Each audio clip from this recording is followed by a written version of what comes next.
This is a bird effigy that fits inside of the hand, and that is to be held. Part of their religious ceremonies, perhaps. Not really sure exactly, what all these things mean yet, but that's why we're sharing it all, right? So this is a, looks just like a piece of wood, but this was pulled out of a cache that was found in one of the areas here. Of course, you guys are seeing the similarities here between that bird and the other bird here.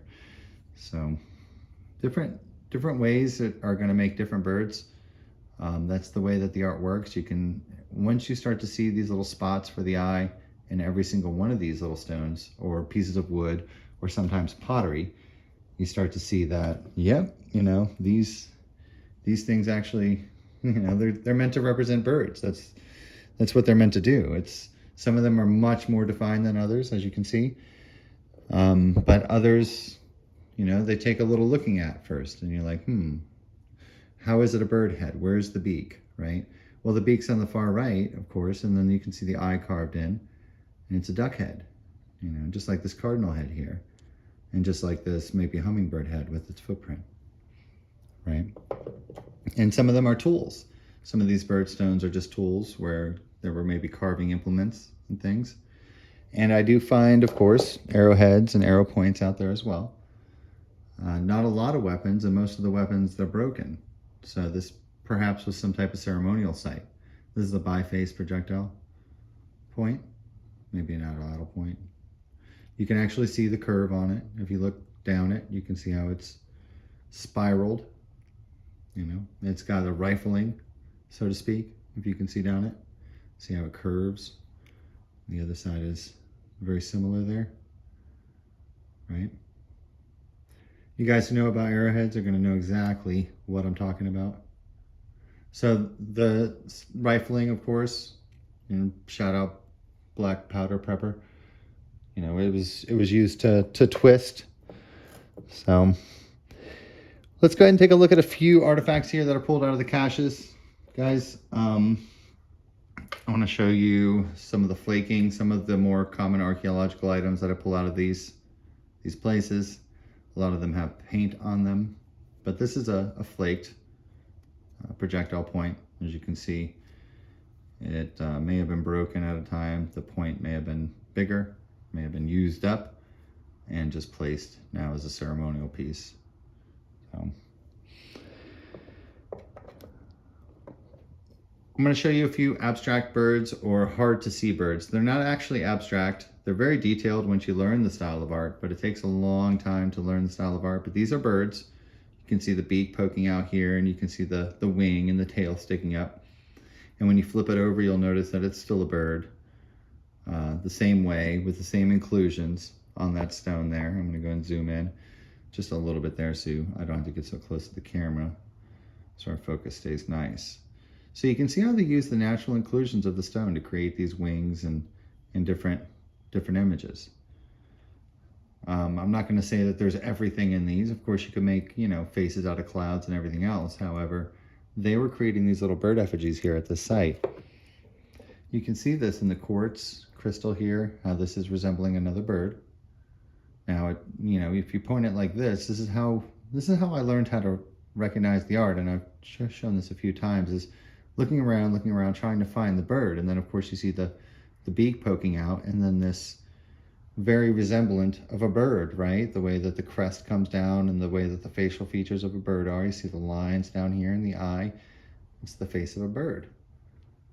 It's also probably the face of a human some which way as well. But it's also a bird. Let's stick with the birds. These are some tools, they're also probably effigies as well, but they were at first hand tools, digging tools, implements.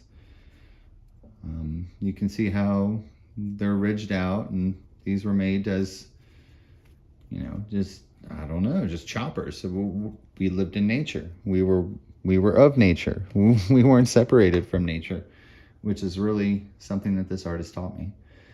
This is, again, another bird effigy here, but you can see the carvings and things in there. It's a couple other things as well. Again, with the beak here on the left-hand side, you can see a little remaining of some type of paint there. You can see how it's carved and smooth there, and you can see the ridges for this crest. So as we tilt it, and I'll fix our focus here, you can see how this becomes a bird. And this is all found in North Carolina, guys. We'll find plenty of arrowheads out here. You'll find lots of biface and uniface points, but you'll also find lots of bird effigies as well. You'll find pestles, you'll find cooking implements. Here's a pestle. These are used to crack nuts and to grind things. They oftentimes have a little hole in the center there, as you can see.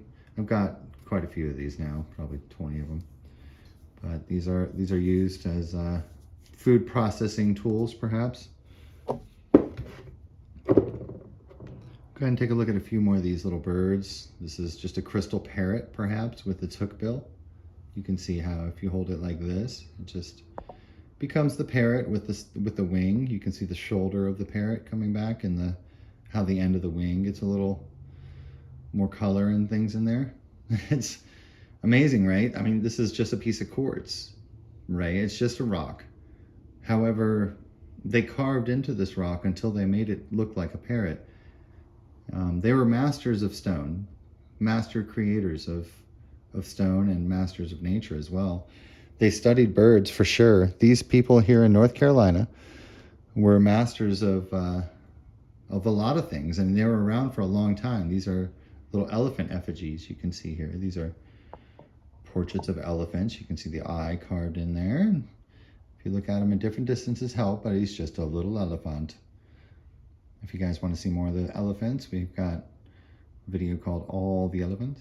There's a duck head here, and you can see the little carving for his eye. Very small, very detailed. And that's the way these are. Little bird heads, different bird heads of different types.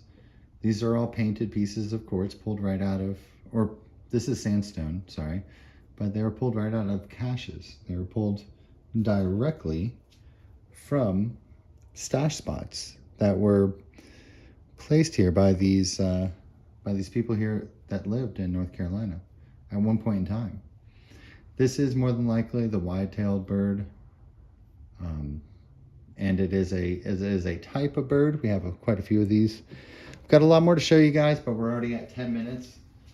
And I'll go ahead and show you just a few more real fast of these wide-tailed birds before we go. Collecting several more of these real quick for you guys who are really into this stuff. I want to send you some artifacts. I've got tons of artifacts to send out. Bird heads. You don't know what you're going to get necessarily, but they're all going to be from caches. So I've got lots of different things to send out. Crystals, pieces of pottery, and wooden totems as well. So if you guys email me, the email is in the channel description. I will send you a flat rate box of artifacts from the caches.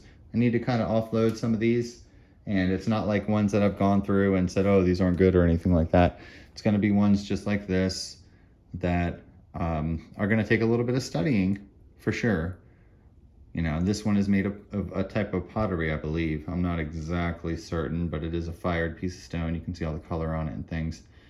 So you guys will be able to take a look at these yourself and kind of keep them around. You can see the portrait here with the person with the long hair, because that's really how you learn this. And I want you guys to be able to see this stuff and share it with other people. So shoot me an email and I'll send you a box, okay? Talk to you guys soon. Have a great one. Bye-bye.